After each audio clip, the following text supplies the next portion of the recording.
Hello, good morning, जोहार। मैं राजू और आप देख रहे हैं 24 झारखंड न्यूज। चलिए जानते हैं झारखंड की आज की 25 मुख्य बड़ी खबरों को।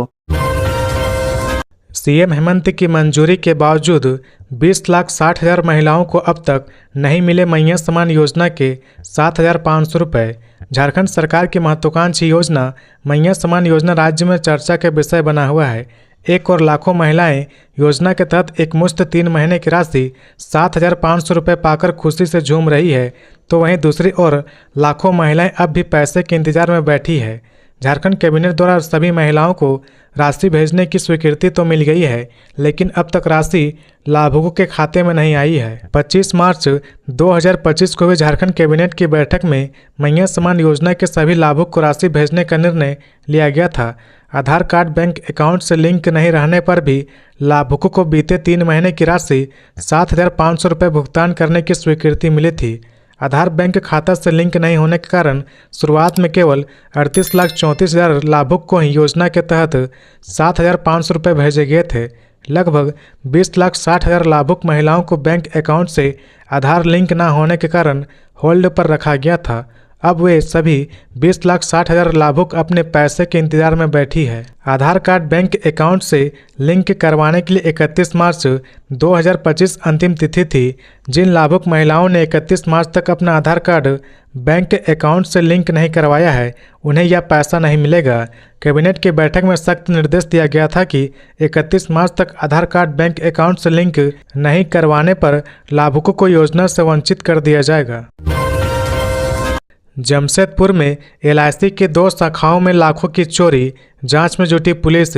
जमशेदपुर के बिष्टुपुर स्थित हिंदुस्तान बिल्डिंग के एलआईसी भवन के सीएबी और ब्रांच 2 में करीब 60 से 70 लाख की चोरी की बड़ी घटना को अंजाम दिया गया है। इस दौरान शातिर चोरों के द्वारा हिंदुस्तान बिल्डिंग के 2nd फ्लोर पर स्थित करियर एजेंट ब्रांच सीएबी और ब्रांच 2 के कार्यालय दोनों को ही अपना निशाना बनाया गया है और कार्यालय के सीनियर अधिकारी के दफ्तर में रखे मेन लॉकर को खोलकर लाखों की चोरी की बड़ी वारदात को अंजाम दिया गया है। इस दौरान चोरों के द्वारा बिल्डिंग के 3rd फ्लोर पर स्थित ब्रांच 2 के वरिष्ठ शाखा प्रबंधक राकेश रंजन सिन्हा के दफ्तर में रखे लॉकर का ताला खोलकर लाखों की चोरी की गई है।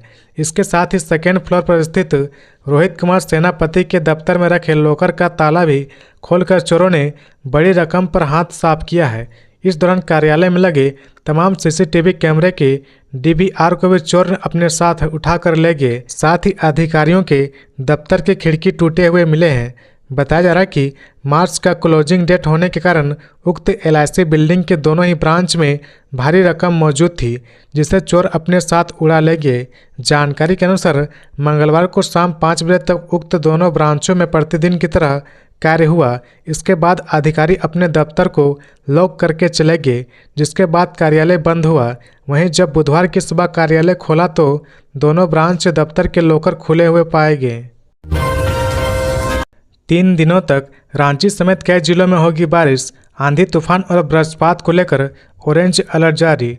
झारखंड में एक बार फिर से मौसम का रुख बदलने वाला है। अगले 3 दिनों तक मौसम में परिवर्तन देखने को मिलेगा।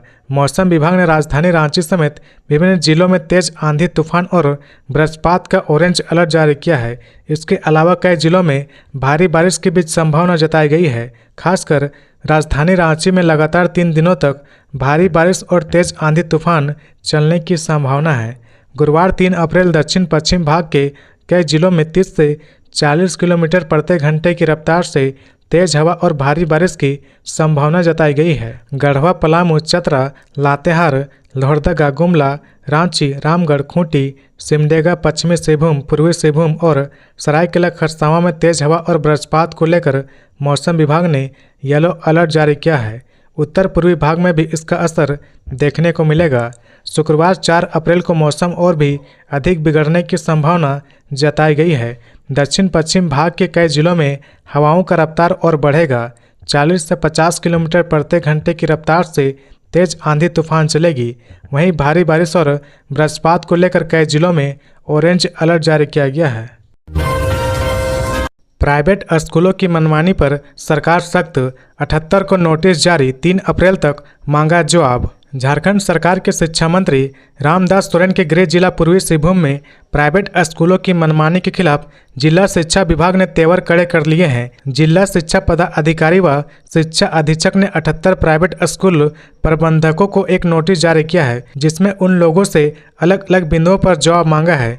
जिला शिक्षा विभाग द्वारा एक पत्र जारी करते हुए कहा गया कि झारखंड शिक्षा न्यायाधिकरण अधिनियम 2017 अध्याय 2 के नियम 75(3) के अनुसार स्कूल भवन संरचना या परिसर का उपयोग केवल शिक्षा के उद्देश्य के लिए किया जाएगा और स्कूल परिसर में शिविर लगाकर किताब या अन्य सामग्री की खरीद के लिए अभिभावक या छात्र छात्राओं को बाध्य प्रेरित नहीं करने से संबंधित निर्देश हैं। इसके बावजूद स्कूल परिसर का उपयोग किताब बेचने के लिए किया जा रहा। उक्त पत्र में यह भी बताया गया कि अभिभावक या छात्रों को किताब खरीदने के लिए किसी खास दुकानदार के लिए बाध्य नहीं किया जाए, लेकिन अक्सर यह देखा जाता है कि स्कूल द्वारा निर्धारित विक्रेता के अलावा किसी अन्य विक्रेता के पास उक्त किताबें उपलब्ध नहीं होती है। जिला शिक्षा पदाधिकारी मनोज कुमार व जिला शिक्षा अधीक्षक आशीष कुमार पांडे ने स्कूल प्रबंधकों से 3 अप्रैल तक अपना जवाब सौंपने को कहा है। साथ ही यह चेतावनी दी कि अगर स्कूल प्रबंधक ने गलत जानकारी दी तो स्कूल का भौतिक सत्यापन किया जाएगा और गलत जानकारी देने पर स्कूल प्रबंधक पर कड़ी कार्रवाई की जाएगी।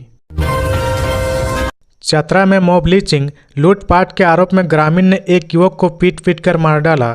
चतरा जिले के लावालोंग थाना क्षेत्र में मॉब लिंचिंग का मामला सामने आया है। जानकारी के मुताबिक सोरू नावाडी गांव में लूटपाट के आरोप में ग्रामीणों ने एक युवक को पीट कर मार डाला। मृतक की पहचान 20 वर्षीय गंजू के रूप में हुई है। जानकारी के अनुसार लावालोंग साप्ताहिक बाजार से 4 लोग बाइक पर सवार होकर वापस गांव लौट रहे थे। इस दौरान हाहे सोरू नवाडी के बीच जंगल में लूटपाट के ख्याल से 3 लुटेरे जंगल से निकले। उन्होंने बाइक को धक्का मार दिया। इससे बाइक पर सवार होकर गांव लौट रहे चारों ग्रामीण सड़क पर गिर गए। वे ग्रामीणों के साथ लूटपाट का प्रयास करने लगे। इस बीच दोनों ओर से मारपीट होने लगी। मारपीट के क्रम में लुटेरों ने धारदार हथियार से ग्रामीण पर वार किया, जिससे 2 लोग मुकेश और एक अन्य ग्रामीण जख्मी हो गया। इसी बीच साप्ताहिक हाट के कुछ और ग्रामीण उसी रास्ते से गुजर रहे थे। ग्रामीणों की संख्या बढ़ता देख 2 लुटेरे जंगल का लाभ उठाकर भाग गए। ग्रामीणों ने एक लुटेरे राजू गंजू को पकड़कर गांव ले आए और उसकी पिटाई कर दी। ग्रामीण ने उनकी इतनी पिटाई कर दी कि उसकी मौत हो गई। घटना के बाद पुलिस कई लोगों को हिरासत में लेकर पूछताछ कर रही। रामनवमी पर सुरक्षा से लैस होगा हजारीबाग गिरिडीह, विधि व्यवस्था संभालने के लिए 25 डीएसपी के तैनाती।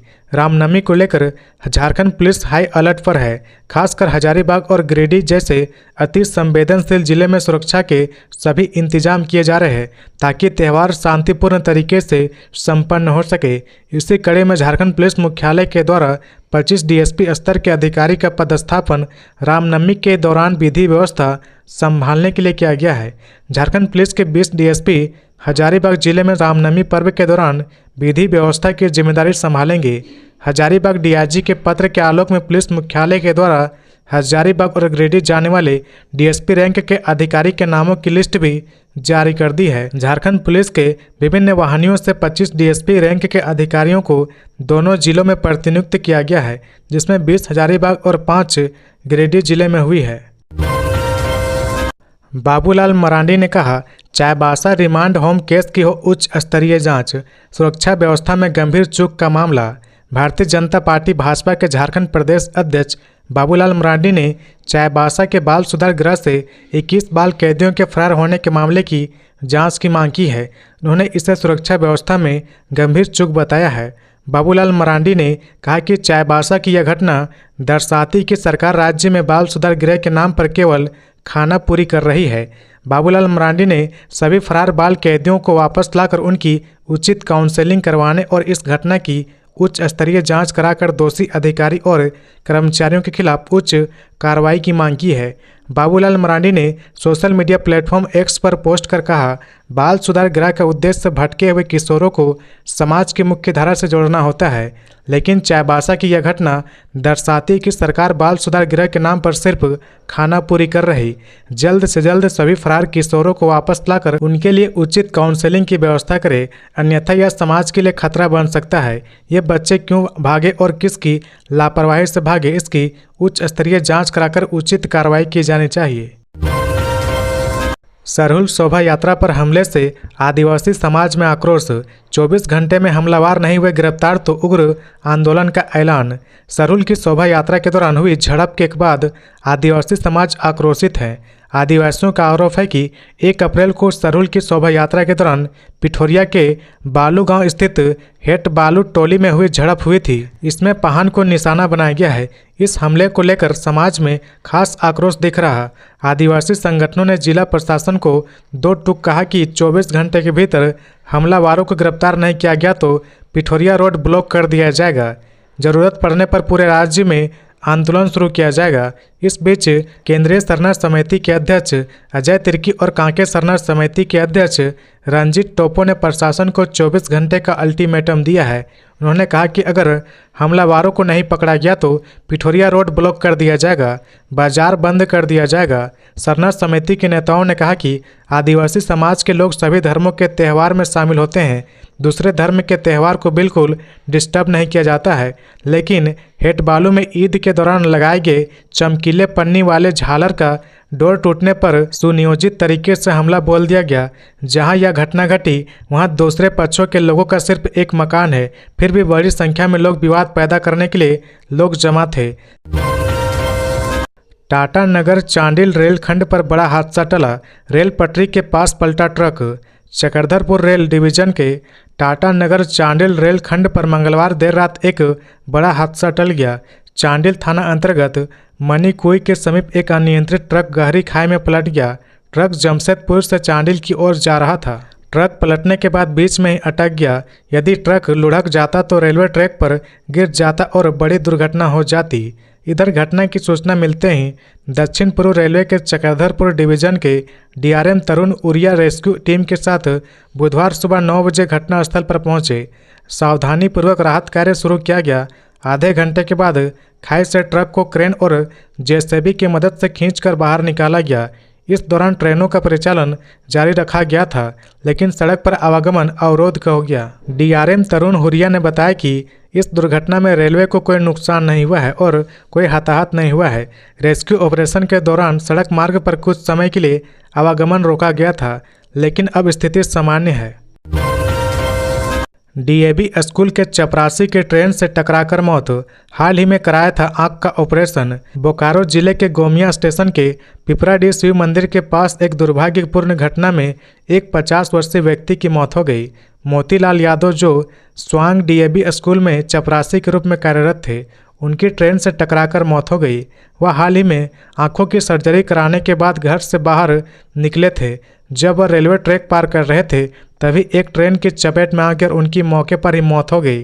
पुलिस ने शव को पोस्टमार्टम के लिए भेज दिया और मामले की जांच शुरू कर दी। मोतीलाल के परिवार में पत्नी और एक बेटा है।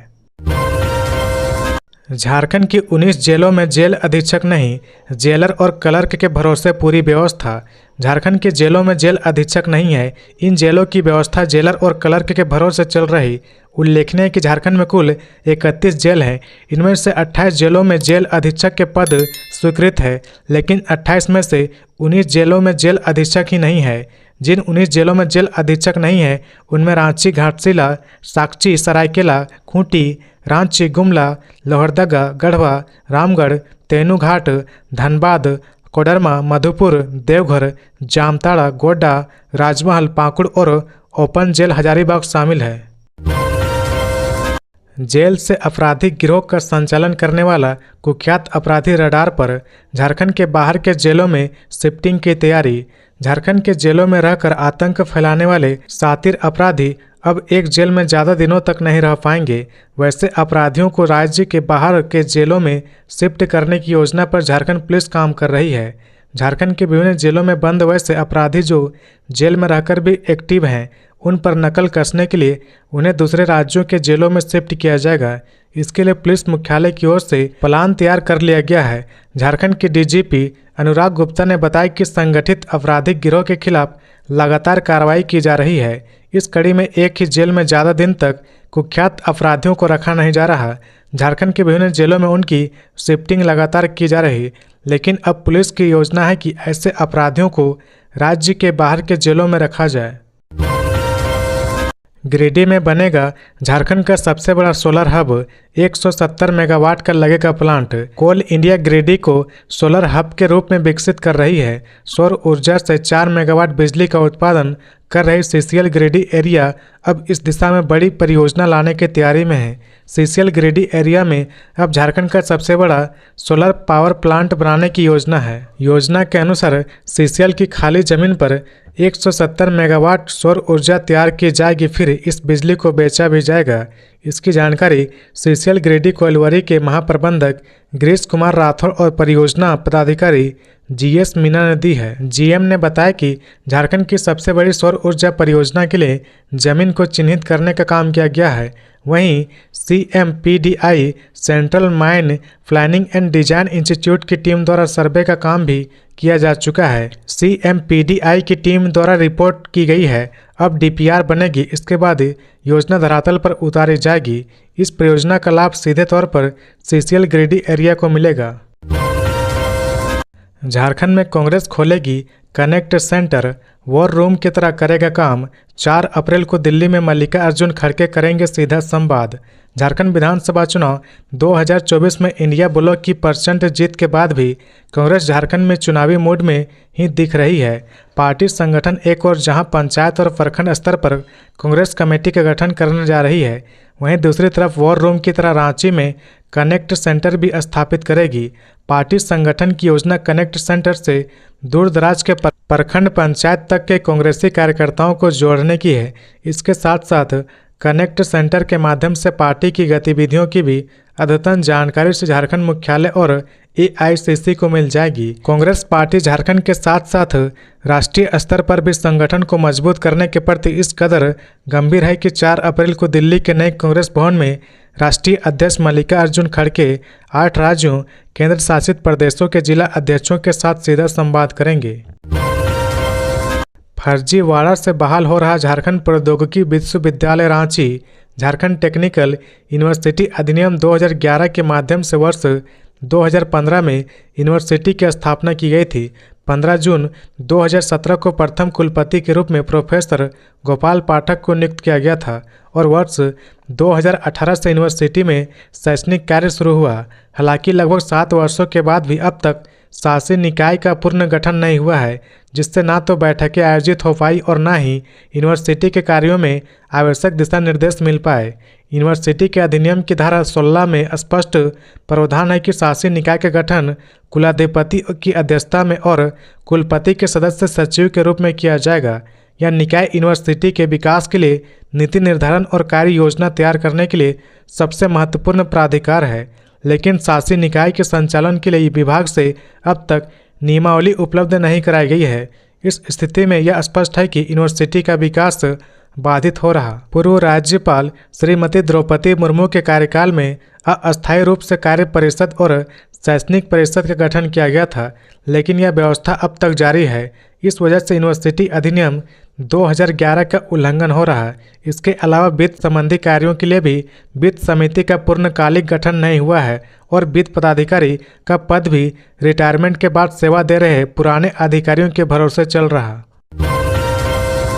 बाल सुधार गृह से भागे 21 में से 7 को लाया गया वापस।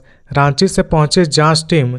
पश्चिमी सिंहभूम जिले के संप्रेषण गृह से 21 बच्चों के फरार होने के मामले की जांच करने रांची से महिला बाल विकास एवं सामाजिक सुरक्षा विभाग की निदेशक पहुंची है।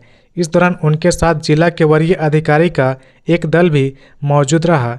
रांची से आई जांच टीम ने सभी पहलुओं से जांच पड़ताल कर रही है। चाईबासा रिमांड होम में मंगलवार शाम को मेन गेट तोड़कर 21 बाल कैदी फरार हो गए। बाद में 4 कैदी वापस लौट गए, जबकि बाकी 17 बाल कैदियों की पुलिस खोजबीन कर रही है। इस मामले की जांच करने बुधवार को रांची से महिला बाल विकास एवं सामाजिक सुरक्षा विभाग की निदेशक Samira SB Chaibasa remand home पहुंची। अभी वे रिमांड होम में जिला के वरीय अधिकारियों के साथ मामले की जांच पड़ताल कर रही है। उपायुक्त कुलदीप चौधरी ने जानकारी दी कि अब तक फरार 21 बाल बंदी में से 7 बाल बंदियों को वापस बाल सुधार गृह लाया गया है। जल्द सभी बच्चे बाल बंदियों को इंटेलिजेंस की मदद से वापस लाया जाएगा। उपायुक्तों ने कहा कि जल्द ही सभी बच्चे फरार बंदियों को वापस लाने की कोशिश की जा रही है। जांच टीम सभी बिंदुओं पर बारीकी से जांच कर रही है। झारखंड में आदिवासियों की जमीन नहीं खरीद सकेगा वक्फ बोर्ड। वक्फ संशोधन विधेयक 2025 लोकसभा में पेश हो गया है। इस पर चर्चा जारी है। इस चर्चा में कई बातें निकलकर सामने आई है। उनमें झारखंड और शेड्यूल 5 और 6 के राज्यों के लिए भी संदेश है। विधेयक में अब प्रावधान किया गया कि वक्फ बोर्ड अब आदिवासियों की जमीन नहीं खरीद सकेगा। इसके दो अर्थ हैं। आदिवासियों की जमीन खरीदकर वक्फ बोर्ड की संपत्ति बनाने का सिलसिला समाप्त होगा। इससे आदिवासियों की जमीन का हस्तांतरण बंद होगा। दूसरी ओर वक्फ बोर्ड को झारखंड जैसे राज्य में संपत्ति क्रिएट करना मुश्किल होगा। जमीन का विस्तार करना संभव नहीं होगा। केंद्रीय अल्पसंख्यक कल्याण मंत्री किरण रिजिजू ने लोकसभा में वक्फ बिल पेश करते हुए कहा कि अब कलेक्टर रैंक के ऊपर का ही कोई भी अधिकारी सरकारी जमीन और किसी विवादित जमीन का विवाद देखेगा। जब वक्फ बोर्ड प्रॉपर्टी क्रिएट करेगा तो किसी आदिवासी एरिया में जाकर जमीन नहीं खरीद सकता। झारखंड के लिए यह प्रावधान काफ़ी महत्व रखता है। वक्फ अधिनियम में कई अन्य चीज़ें भी शामिल है। वक्फ ट्रिब्यूनल में 3 सदस्य होंगे। ट्रिब्यूनल में दर्ज होने वाले मुकदमे की सुनवाई जल्द हो और फैसला जल्द आए। इसके लिए नियमावली में समय सीमा तय की जाएगी। जामताड़ा के पेट्रोल पंप पर लूट और हत्या का आरोपी गिरफ्तार। जामताड़ा जिले के चौकंदा स्थित जामताड़ा दुमका मुख्य सड़क के किनारे नायरा पेट्रोल पंप पर 3 अज्ञात अपराध कर्मी के द्वारा मोटरसाइकिल में सवार होकर पेट्रोल पंप नोजल कर्मी जनार्दन मांझी के पास से पैसे की लूट कर गोली मारकर हत्या कर दी गई थी। इस संबंध में मृतक जनार्दन मांझी के पिता कृष्ण मांझी फतेहपुर थाने में लिखित शिकायत दर्ज करवाई थी। मामले की जांच के क्रम में एसपी डॉक्टर एहतेशाम वकारिब के द्वारा एसआईटी टीम गठित की गई थी, जिसके पश्चात अनुसंधान एवं छापेमारी के क्रम में फतेहपुर नायरा पेट्रोल पंप पर लूट एवं हत्या के करने के आरोप में इस कांड में संलिप्त एक अपराध कर्मी फिरोज अंसारी को गिरफ्तार किया गया है। उसके घर से कांड में उपयोग किए गए पिस्टल एवं 2 जिंदा गोली को बरामद किया गया है तथा कांड में उपयोग किए गए मोटरसाइकिल टीवीएस भी जब्त किया गया है। जामताड़ा एसपी डॉक्टर एहतेशाम वकारिब ने जानकारी देते हुए कहा कि इस कांड में संलिप्त अन्य 2 अपराधकर्मी फरार है, जिनके विरुद्ध छापेमारी किया जा रहा है। आजसू पार्टी की दक्षिणी छोटानागपुर प्रमंडल की 1 दिवसीय कार्यशाला गुरुवार को सुदेश महतो समेत पार्टी के केंद्रीय नेता होंगे शामिल। आजसू पार्टी के दक्षिणी छोटानागपुर प्रमंडल की 1 दिवसीय कार्यशाला गुरुवार को रांची रिंग रोड स्थित ट्रेडिशनल बैंक्वेट हॉल तुरुप में आयोजित की जाएगी। इस कार्यशाला में पार्टी प्रमुख और पूर्व उप मुख्यमंत्री सुदेश महतो बतौर मुख्य अतिथि उपस्थित होंगे। कार्यशाला के विधायक निर्मल महतो, मुख्य प्रवक्ता डॉक्टर देवशरण भगत, झारखंड आंदोलनकारी परवीन प्रभाकर, उपाध्यक्ष राजेंद्र मेहता, हसन अंसारी समेत कई केंद्रीय नेता भी शामिल होंगे। इस कार्यशाला का मुख्य उद्देश्य पार्टी के संगठन को अधिक प्रभावी और सशक्त बनाना है। साथ ही प्रखंड और जिला प्रभारियों को उनकी जिम्मेदारियों के प्रति जागरूक करना भी एक प्रमुख उद्देश्य है। अगले 8 महीनों में मुख्य सचिव 4 प्रमंडलीय आयुक्तों सहित 14 आईएएस हो जाएंगे रिटायर। अगले 8 महीने में मुख्य सचिव 4 प्रमंडलीय आयुक्त सहित 14 आईएएस अफसर रिटायर हो जाएंगे। कोल्हन में प्रमंडलीय आयुक्त हरि कुमार केसरी इसी महीने की 30 तारीख को रिटायर होंगे। मुख्य सचिव अलका तिवारी 30 सितंबर को रिटायर हो जाएंगी। जेपीएससी के सचिव अजय कुमार सिंह 31 अगस्त को रिटायर होंगे। एचईसी के सीएमडी का चेंबर रांची सिविल कोर्ट के आदेश के बाद किया गया अटैच। रांची सिविल कोर्ट के आदेश के बाद एचईसी के सीएमडी के चेंबर को अटैच कर दिया गया है। यह आदेश Dayanand engineering industry private limited की याचिका पर दिया गया है। दयानंद इंजीनियरिंग इंडस्ट्री मुजफ्फरपुर ने 2015-16 में 1 करोड़ रुपए से अधिक की वेल्डिंग रोड की आपूर्ति की थी। कोर्ट के आदेश के बाद सिविल कोर्ट ने नाजिर जिसान इकबाल, सत्यदेव कुमार, धर्मेंद्र सिंह और अधिवक्ता विवेक कुमार सिंह, ओम प्रकाश रवि ने एचईसी का दौरा किया। यह कदम बिल का भुगतान न होने के कारण उठाया गया था। सिविल कोर्ट के अधिकारी और वकील सीएमडी के चैम्बर के पास पहुंचकर अटैच की प्रक्रिया को पूरा कर रहे हैं। बता दें कि Dayanand engineering industry Muzaffarpur company को लगभग 22,83,000 रुपये का भुगतान नहीं हुआ है। चंद्र भानु कुमार की कॉमर्शियल कोर्ट के आदेश के बाद सीएमडी का चैम्बर अटैच किया गया है। सीनियर भारतीय महिला हॉकी टीम के 40 सदस्यीय कोर ग्रुप में सिमडेगा जिला के 6 सहित झारखंड के 8 खिलाड़ी हॉकी इंडिया के आगामी अंतर्राष्ट्रीय हॉकी प्रतियोगिता के लिए सीनियर भारतीय महिला हॉकी टीम की 40 महिला हॉकी खिलाड़ियों के कोर ग्रुप बनाया गया है। इन 40 सदस्यीय कोर ग्रुप में सिमडेगा जिला के 6 सहित झारखंड के 8 खिलाड़ी शामिल किए गए हैं। सीनियर भारतीय महिला हॉकी टीम के कोर ग्रुप में शामिल 40 खिलाड़ियों का हॉकी इंडिया का विशेष प्रशिक्षण शिविर के उपरांत इन्हीं 40 में से चयनित खिलाड़ी अंतर्राष्ट्रीय प्रतियोगिताओं में भारत की महिला हॉकी टीम का प्रतिनिधित्व करेंगे। हॉकी सिमडेगा के अध्यक्ष मनोज कोनबेगी ने सभी खिलाड़ियों को बधाई देते हुए कहा कि 40 भारतीय महिला हॉकी टीम में सिमडेगा जिला के 6 सहित झारखंड के 8 खिलाड़ी यानी कुल 20% खिलाड़ी झारखंड के और उनमें से 15% सिमडेगा जिला की है। दुमका पुलिस की बड़ी कार्रवाई, 7 साइबर अपराधी गिरफ्तार, कस्टमर केयर नंबर बदलकर करते थे ठगी। दुमका पुलिस को साइबर अपराधियों के विरुद्ध बड़ी सफलता हाथ लगी है। पुलिस ने कार्रवाई करते हुए 7 साइबर अपराधियों को धर दबोचा है। इसमें 3 दुमका, 3 देवघर और 1 पाकुड़ का रहने वाला है। सातों के पास से पुलिस ने 12 मोबाइल, 2 लैपटॉप, 12,000 रुपये और 1 ATM बरामद किया है। गिरोह के बाकी सदस्यों की तलाश की जा रही है। SP पीताम्बर सिंह खेरवार ने बताया कि मुसफिल थाना प्रभारी को सूचना मिली कि आदित्य नारायण कॉलेज के पास एक निर्माणाधीन मकान में कुछ युवक लैपटॉप के साथ लोगों को अपने जाल में फंसाने की साजिश रच रहे हैं। प्रशिक्षु IPS डॉक्टर सैयद मुस्तफ़ा हाशमी के नेतृत्व में टीम बनाकर दबिश दी गई। मौके पर से 7 युवक को गिरफ्तार किया गया। झारखंड में बढ़ रहा मिलेट मिशन योजना का दायरा, 1,77,000 किसान करा चुके हैं रजिस्ट्रेशन। झारखंड में मिलेट मिशन योजना का दायरा बढ़ता जा रहा है। इस योजना के तहत अब तक 1,77,638 किसानों का निबंधन यानी रजिस्ट्रेशन हो चुका है। झारखंड राज्य मिलेट मिशन योजना के तहत हर किसान को प्रति एकड़ जमीन पर 3,000 रुपये की प्रोत्साहन राशि दी जाती है, जो अधिकतम 5 एकड़ तक मिलती है। राज्य के 27,549 हेक्टेयर क्षेत्र को इस योजना के अंतर्गत लाया जा चुका है। अब तक 17,238 लाभुक कृषकों को 5.54 करोड़ की प्रोत्साहन राशि DBT के माध्यम से दी जा चुकी है। उन्नत सिंचाई के तहत PDMC योजना भी कारगर साबित हो रही है। इसके तहत लघु और सीमांत किसानों को 90% और अन्य किसानों को 80% अनुदानित दर पर सूक्ष्म सिंचाई प्रणाली का लाभ दिया जा रहा।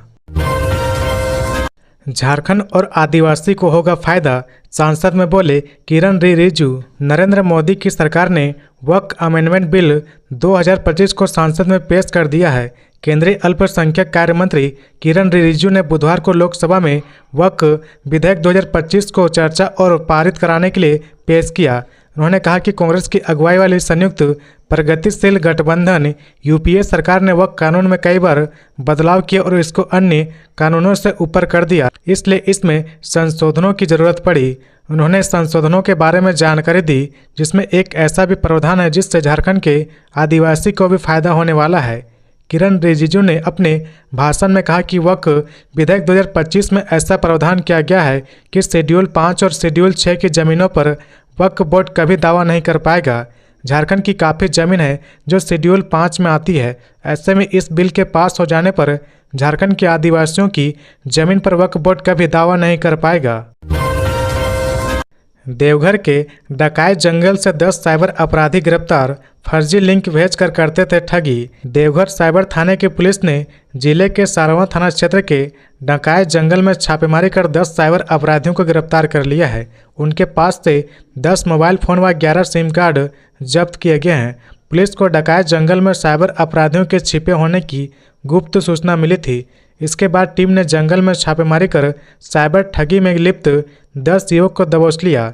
युवकों ने अपना अपराध स्वीकार कर लिया। उन्होंने पुलिस को बताया कि स्टेट बैंक ऑफ इंडिया का अधिकारी बनकर वे ग्राहकों को फर्जी लिंक भेजकर ठगी करते थे। कागजी प्रक्रिया के बाद सभी को जेल भेज दिया गया।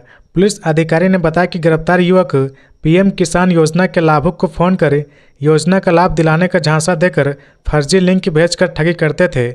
वहीं फर्जी फ़ोनपे व पेटीएम का कस्टमर केयर अधिकारी बनकर लोगों को इनाम मिलने का झांसा देकर शिकार बनाते थे।